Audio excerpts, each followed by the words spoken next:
Bonsoir tout le monde, nouvelle vidéo aujourd'hui, ce soir. J'espère que la lumière est bien et que le son est pas trop nul non plus parce que je suis dans mon nouvel appartement, pas encore rempli de beaucoup de meubles, mais je voulais absolument faire cette vidéo. Pourquoi? Parce que beaucoup de patientes me demandent qu'est-ce qui se passe en ce moment avec l'endométriose. J'ai fait mes petites recherches et donc je vais pouvoir vous en dire un petit peu plus. Donc l'endométriose, j'ai déjà fait une petite vidéo à ce sujet-là sur qu'est-ce que c'est. Donc voilà, c'est des cellules qu'on a au niveau de notre utérus. Ce genre de cellules qui se retrouvent dans le reste de notre corps, elles n'ont rien à y faire. Elles provoquent des hémorragies internes entre guillemets lors des périodes, les periods, pour qui je me prends, lors des règles. Elles se mettent en fait entre les tissus, du coup les empêchant d'être bien mobiles entre eux. Voilà, donc la kiné a un rôle, etc. Ça peut avoir beaucoup d'effets, des problèmes urinaires, des douleurs un petit peu généralisées, des douleurs, de la constipation, etc. Le diagnostic, je l'avais précisé, il met environ 7 ans à être posé. Aujourd'hui, on est le 2 mars 2022 et nous avons de très belles nouvelles récentes. En novembre, déjà, il y a une proposition qui a été faite au gouvernement pour faire passer l'endométriose comme une pathologie ALD. Qu'est-ce que ça veut dire ALD? C'est l'acronyme de affection longue durée. Donc, ils veulent la faire passer en ALD 30. L'endométriose est déjà une ALD 31, c'est-à-dire que pour les formes très sévères, il faut passer devant un médecin conseil, il faut un dossier qui est validé ou non par l'assurance maladie pour du coup être considéré comme une ALD. Et là encore, on n'est pas sûr d'avoir un remboursement des soins à 100%. Parce que c'est l'objectif d'une ALD, c'est parce que par exemple, lorsqu'on a, je ne sais pas moi, la mucoviscidose, tous les jours, on doit aller chez le kiné. Et bien forcément, ces soins-là sont très très chers pour la personne, donc c'est pris en charge à 100% par la sécurité sociale. Et donc c'est ce qu'on veut pour l'endométriose. Jusqu'ici, ce sont des formes très sévères et avec beaucoup de critères qui ont cette possibilité. J'ai déjà eu certaines patientes qui étaient passées en ALD, mais qui devaient quand même avancer les frais, puis être remboursées après. Donc la proposition a été faite en novembre 2021. Elle a été votée par 111 députés favorables à oui.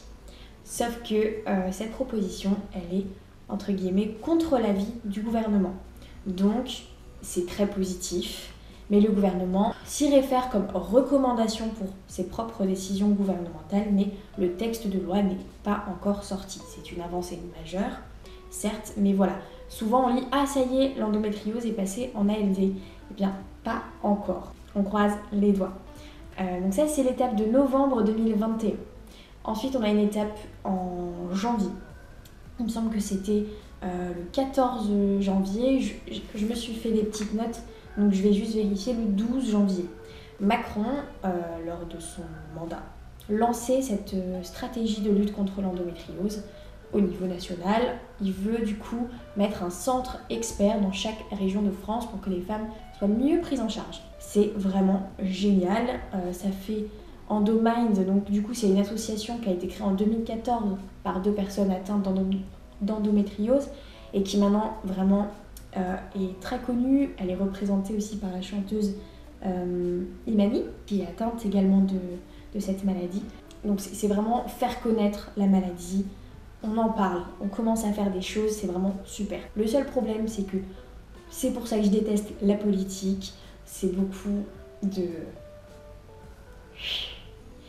Donc on a une stratégie nationale qui a été lancée, on n'a pas de budget et on n'a pas de calendrier. Donc c'est lancé, on va voir combien de temps ça prend et qu'est-ce qui est réellement mis en place de manière concrète. Mais c'est un petit pas. La troisième étape, et qui est pour moi la plus importante parce que c'est réel, c'est concret, c'est bénéfique. Donc une société française, Ziwig, a fait une étude sur 200 femmes dont 153 étaient réellement atteintes d'endométriose, avaient des symptômes, avaient un diagnostic, et 47 femmes qui n'avaient pas d'endométriose, qui allaient très bien. Donc ce qu'ils ont fait, ils ont séquencé leur ADN et ils ont pu mettre en lumière que 109 micro-ARN, donc dans l'ADN de ces femmes, étaient, entre guillemets, comme une signature de la maladie. Donc ces micro-ARN, je suis pas biologiste, du coup je laisse ça à la recherche, mais en gros, ils sont présents dans tout ce qui est sang, fluide et salive. Donc en fait, ils ont mis au point un test salivaire. Vous allez en pharmacie avec l'ordonnance de votre médecin, vous prenez le test salivaire. Pour l'instant, il n'est pas encore mis sur le marché. Il a la validation CE, donc de Commission européenne, Conseil européen. Ils attendent encore la mise sur le marché ainsi que le remboursement. Pour l'instant, le test est environ à une centaine d'euros, pas encore remboursés. Ils sont en négociation. On croise aussi les doigts pour ça, pour que toutes les femmes aient la même accessibilité. Et donc, vous allez en pharmacie, vous récupérez votre test, vous faites un test salivaire, vous renvoyez vos résultats en labo. Et 10 jours après, votre médecin qui a reçu du coup lui les résultats vous convoque, vous avez un rendez-vous avec lui et il vous annonce les résultats, si c'est positif ou si c'est négatif. Donc ça prend 10 jours et ça coûte 100 €, peut-être bientôt beaucoup moins. Je vous rappelle que le diagnostic était de 7 ans. J'ai même lu donc une association pour être diagnostiqué, il faut que je retrouve 7 consultations, 4 IRM, 3 échographies et une chirurgie.